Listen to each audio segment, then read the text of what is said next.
Okay, so I have no idea how to intro into this video, and it's the first one in this new era of my channel, and the first one talking about a show that means a hell of a lot to me, so does anyone have any bright ideas how to intro into this video? I'd say scrap, it'll probably be a bus like the last time you took a long mental health break. Oh well, roll the video!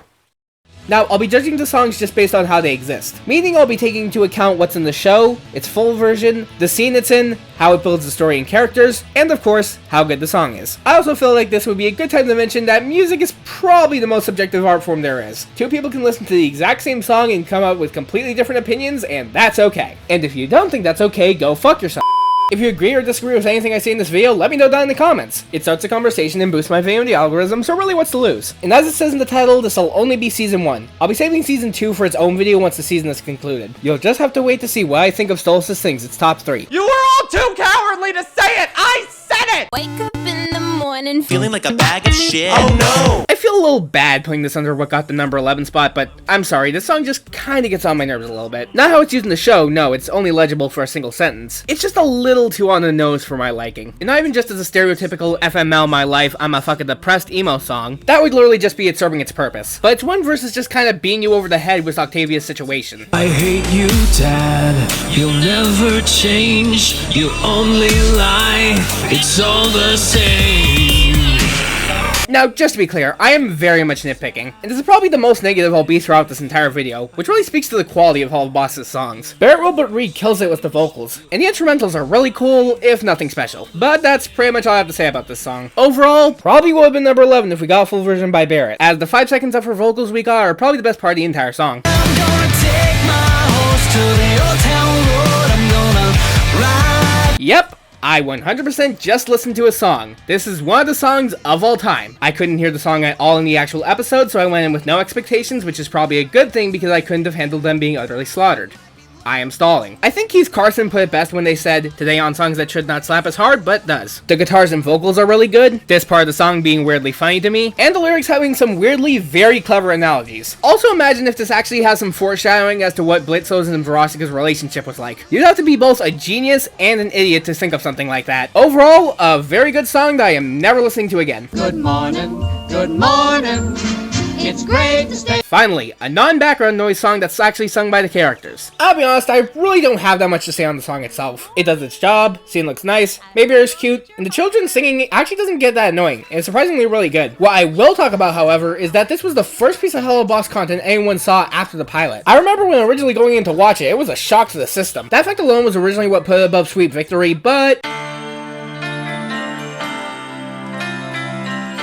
finally, a non-background noise song that's actually sung by the characters. Also, I'm gonna be going off of this upload by Alyssa Bullock. It seems to be the most complete version of the song, even though it's missing the little beginning segment, and seems to be much quicker. Listen, if it's not fully shown in the show, I gotta take what I can get. And yes, I'm calling it Sweet Victory and not just Striker's song. We all know that's its actual name. David Glenn Isley can go suck a tentacle anchor. Norman Reedus' vocals absolutely kill it with this one. They basically carry the whole song, along with very nice instrumentals that are honestly kind of relaxing. The lyrics are on the nose, to say the least. However, they make the smart decision to have that be what plays under IMP's conversation, so you probably don't know what I'm talking about. Every talent, I'm so much more talented than you. Me, I'm totally the best. Me, super cool, man, handsome guy. It's clearly intended to be comically on the nose, and as I said, you can't even hear that part in the show. Speaking of comedic, the way it's introduced is just really funny to me. From Moxie's delivery to the fact that he wrote it just now, or how he just sucker kicks that fangirl's face and just walks off, or the big enough reference that I keep forgetting is in the actual show and not just in it. I know it's very hit or miss, but people don't give Helluva Boss enough credit for how funny it can be sometimes. Honestly, talking about this song has actually made me like it a lot more. You know what? It's going above Good Morning at the number 9 spot. I'm making that decision right now,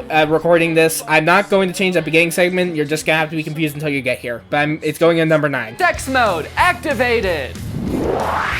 It's fucking time! Vacant Bone Town is pretty much just a generic sex song, but as a generic sex song, it's really good. It's sort of in a similar vein to My World is Burning Down Around Me, where it has really sick instrumentals and is carried by the female vocalist. But unlike My World, yes, that's how I'm shortening it. I don't have to say its full name if I want to bring it up again. Not only do I not find the lyrics too on the nose, in fact the innuendos actually feel quite clever, but we actually get enough of Christina V's performance to enjoy it. This is also the first time I can mention something that I absolutely love about how Helluva Boss structures its songs. You can actually notice that any sound effect that plays during the song actually syncs in with it. Baby, relax. Rosy lip wax to the beat.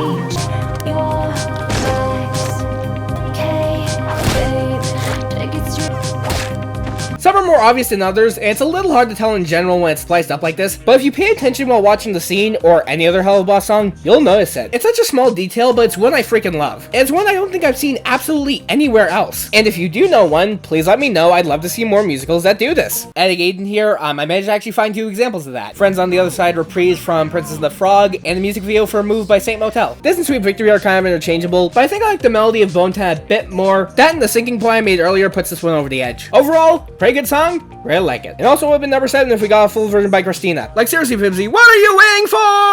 All aboard. Hey, who's Blitzo? I don't know, but she got dumpy though. I'm a fucking clown, and you gon' join the circus. Lululand, a classic. It absolutely nails the circus vibe, and while it is repetitive, I don't think it gets annoying. Mainly because it knows when to stop. As well as the visuals, just like the song itself, being very fun and energetic. Also, I just kind of really like the designs of the animatronics. This one I actually don't really have that much to say on, I just like it better than the previous songs. I mean, it's Lululand! It gave us RoboFizz. Truly a classic.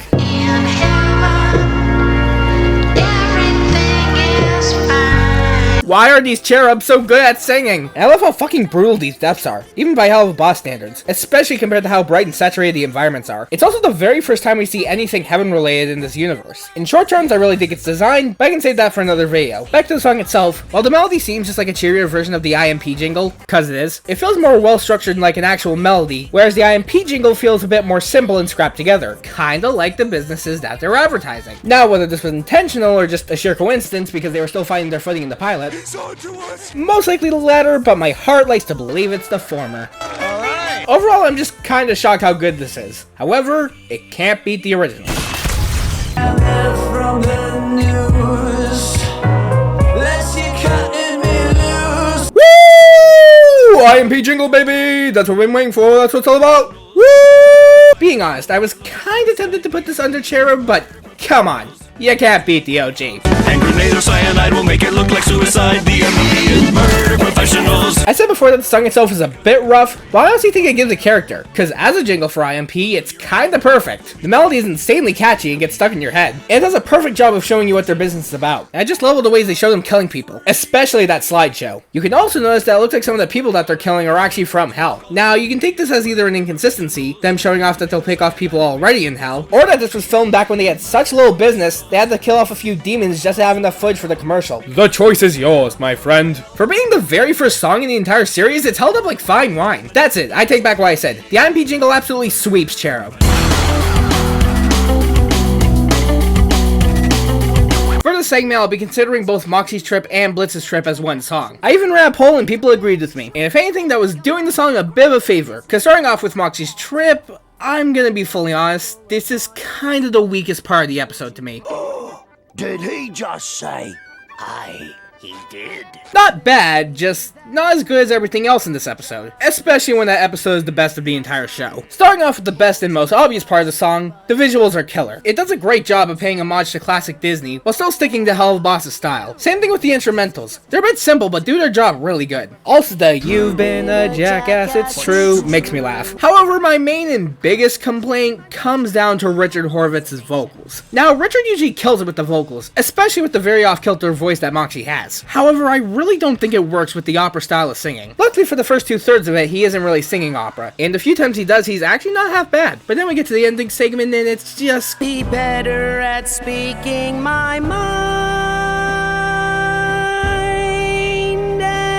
Once again, not bad, and who knows, it might just be a me thing. I've been a little back and forth on myself as to whether I consider this just okay, or if I just don't really like it at all, and from what little I've seen of standard opera singing, it's never really been my forte. Brandon, however, really kills it with the opera singing. Bit unconventional, but fitting, and I really like it. And speaking of Brandon, I can finally start being more positive and talk about Blitzo's Trip, because oh my god, this is the best scene in the entire episode. Wait a minute, didn't I say earlier that this was the best episode of the entire show? I did, so let me rephrase that a bit. This is the best scene in the whole show. I got a million things I want to say about the scene, and I'll probably be making a whole video just about this scene down the line, so I'll keep it semi-brief. But in short, the animation is abstractly amazing. The messy variety of the way that all the characters are drawn is such a cool touch, and I feel like it's something we actually don't talk about that much. Like how Blitz is half-toon-esque and Fizzaroli is fully toon, and they're the only two characters drawn like that. Or how Stolas comes into the scene, drawn completely normally atop a golden throne and staircase, to which Blitz frantically runs up as Stolas' feathers wipe away any mud that drips, only for those same feathers to turn into chains that Stolas uses to pull him in with. It's an amazing scene, and a very important one I feel like it's forgotten about in the Lost Stolitz discourse. Blitz sees it as an escape from the Shiv, his past and current relationships, or lack thereof, but also feels trapped due to Stolitz's demeaning attitude towards him. Stolitz endgame is coming, but by God, we are not even close to there. Also, now that I put it that way, we've been calling this a mud world, but how do we know this isn't literally just a world of actual feces? I mean, it would make sense.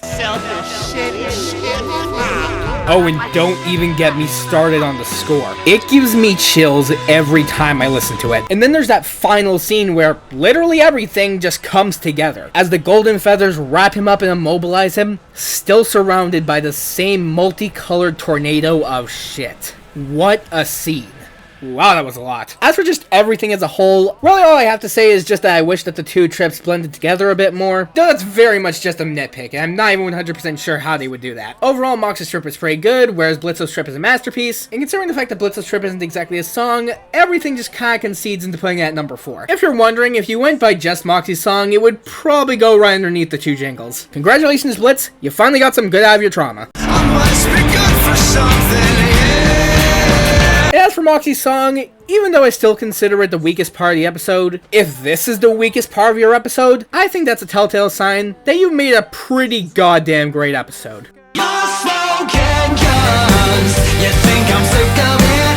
I wouldn't have it any other way. Today, I and 52 million other people learned that Richard Horvitz can sing, and sing quite well, might I add. As I said before, you really wouldn't expect a voice like, Sir, what you say and how you act is totally inappropriate. I am caught! to be able to sing, and yet here we are with all 3 of them in the top 4, as well as it having a simple yet wonderful melody. As for the visuals, I can see how it might be a little too vibrant for some people, with them basically glowing neon. I however find it very fitting and pretty, and I love how comedically dramatic the deaths can be. And once again, any sound effect syncs in with the song. I think out of all the songs, this one uses the best, to the point where they're practically part of the melody. My absolute favorite example is the Blazing Guns. Oh, and Millie's little interjections in the song are absolutely adorable. Overall, I have really nothing bad to say about it. It's as solid as me when even if the pilot itself is quite rough, even from the beginning the songs have been amazing. Everyone walking into this video knew what the top 2 would be, and if you didn't, liar! And this top 2 was probably the hardest part of the entire video. These 2 songs are amazing for completely different reasons. And with all that being said, I love everything about House of Asmodeus so much, and I also feel like this is Helluva Boss's most impressive song. I feel the best way to go through it is just go section by section. Oh right, I almost forgot to mention. Because House of Asmodeus,